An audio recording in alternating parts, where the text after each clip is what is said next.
Oi, gente, tudo bem com vocês? A gente vai conversar rapidamente agora sobre as leituras da CAF, né? É um resumo mais enxuto, considerando o número de questões e as possibilidades que vocês têm de abordagem. A primeira dessas aulas vai ser a mais curtinha e a mais breve de todas, porque a gente já viu essas duas leituras em aula, tá? A primeira delas é Negro, do Cruz e Souza. Para vocês verem a obra, ela é uma obra grande, tá? Ela não é uma obra curtinha, não. Ela é uma obra póstuma. Ela foi uma reunião realizada por uma professora de seleção somente dos poemas do Cruz e Souza que fizeram referência à questão de negritude, escravidão e a identificação dele como uma pessoa negra, tá? Ele entrou na história da literatura por escrever duas obras, Missal e Broquéis, que são duas obras que inauguraram e fizeram a marca do que era o simbolismo no Brasil. Ele não foi um grande autor assim em sua diversidade de poesia, mas dentro dessas obras poéticas simbólicas, ele escreveu também poemas sobre a questão de ser negro. Lembrem que o simbolismo ele acontece meio de uma maneira bagunçada e embolada, junto com os períodos finais do romantismo, que a gente tem ali o Castro Alves escrevendo, por exemplo, Escravos. Então, como um homem negro e uma pessoa que vivia nessa realidade, o Cruz e Souza também fazia suas particularidades, suas colocações a respeito do que era ser negro no Brasil.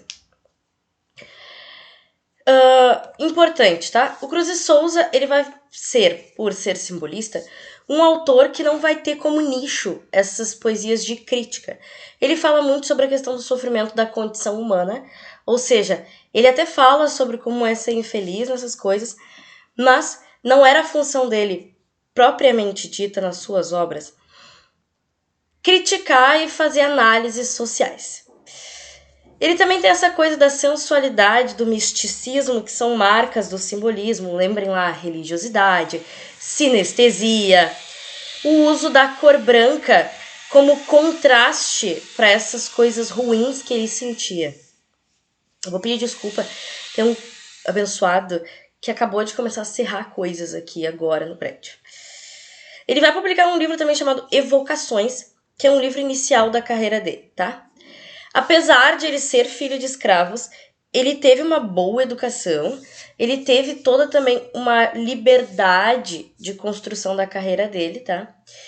Ele construiu a poesia dele a partir do lirismo, a partir dessa técnica de produzir o escrito de uma forma lírica e contrastante com a objetividade parnasiana. O livro em si foi realizado em 2019, essa antologia.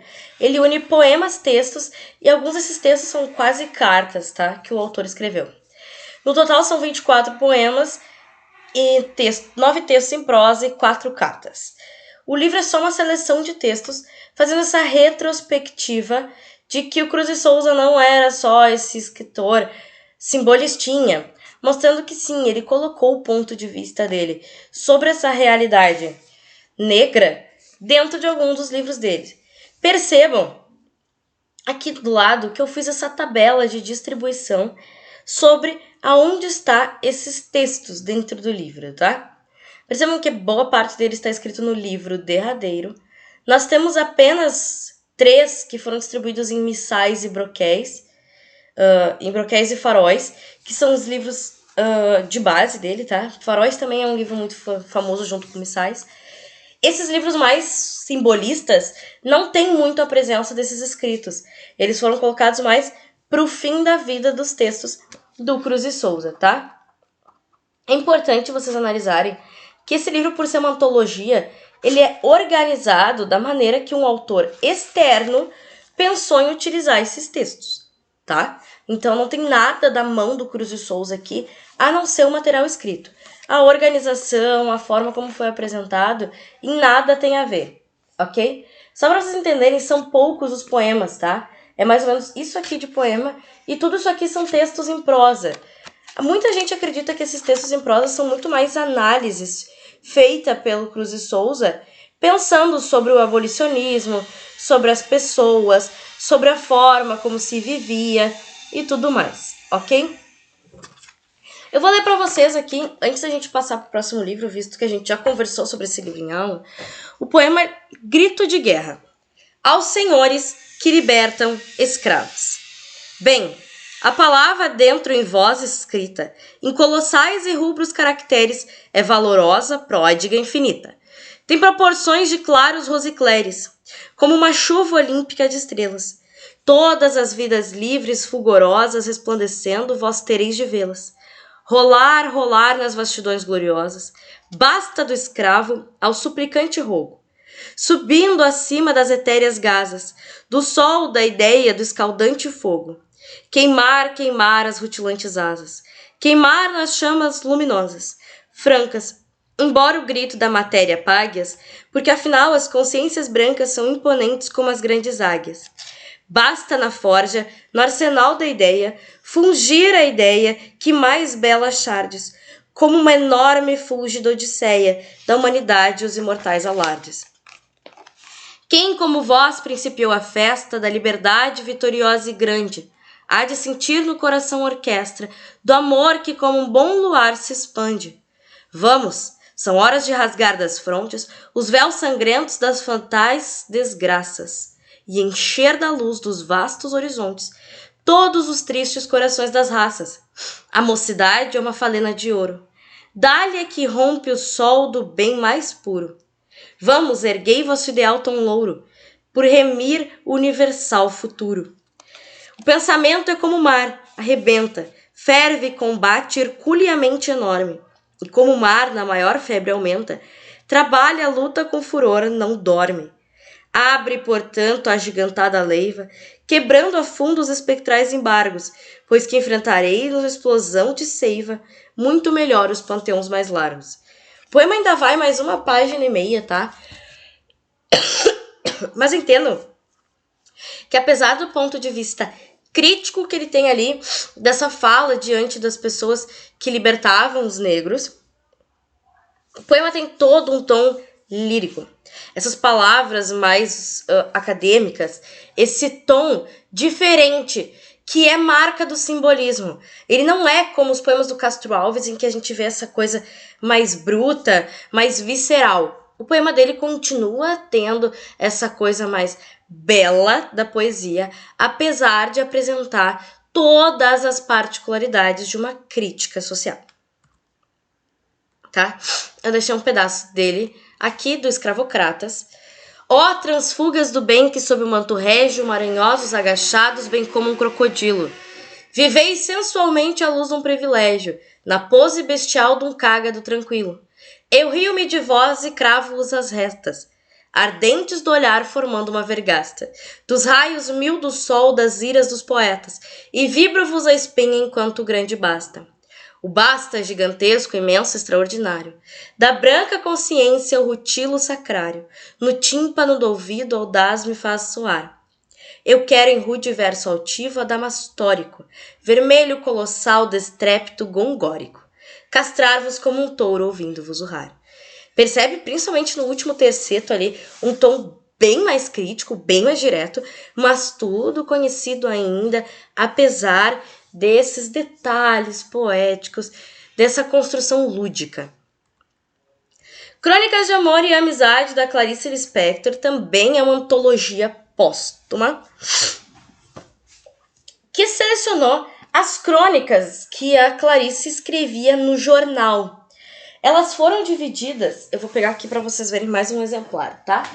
Em 3 livros, na verdade. Eu não tenho os 3, eu tenho só 2, tá? Crônicas de escrita e de vida, crônicas de amor e amizade, e tem crônicas para a família também, tá? Então percebam que nada mais foi do que a seleção de um autor de separar a partir de grandes tópicos tudo que a Clarice escrevia aleatoriamente nos sábados. Qual é o grande ponto aqui? Algumas das crônicas da Clarice são bem marcantes e outras são bem pequenininhas, tá? Então, é muito difícil imaginar que o leitor vai conseguir decorar o senso estético e poético de cada um deles, que não é o pretexto. A melhor forma de analisar, na verdade, é partindo do ponto básico da Clarice Lispector. Ela é uma poetisa intimista da geração de 45 do modernismo. Ela fala muito sobre essas angústias internas, esse sofrimento pessoal, ela busca aquela epifania das personagens por descobrir o próprio sofrimento e a própria tristeza. Esses fluxos de consciência de alguém que reflete, mas não entende, ou de alguém que reflete, mas não externaliza sua reflexão. Essa linguagem mais simplista e uma forma de analisar o mundo a partir do ceticismo do cotidiano. Então a Clarice, ela, apesar de ter essas personagens que têm essa visão turva diante da realidade, ela não mascara a realidade. Nós sabemos o que está acontecendo com as personagens, nós sabemos o que está acontecendo dentro da linha de raciocínio dela. Quem não vê é só quem está dentro da obra, tá? A Clarice foi romancista, cronista, escreveu também algumas coisas de literatura infantil, ficou famosa pelo sentimentalismo, pela representação da mulher da burguesia. Escreveu obras como A Paixão Segundo GH e A Hora da Estrela, também Laços de Família. Se vocês quiserem ver, aqui, ó, eu acho que eu tenho 3 livros dela, mas um eu não faço ideia onde tá, ok? Percebam que todos os romances da Clarice são tão pequenininhos quanto essas antologias de obra, tá? A Hora da Estrela tem 85 páginas, enquanto a gente tem Felicidade Clandestina, que é uma reunião de textos dela também, tá? Tem 134 páginas, tá? Então, são crônicas reunidas de maneira aleatória, assim, tá? São 40 textos selecionados por um editor chamado Pedro Carpe Vasques para uma coletânea de vários textos, tá?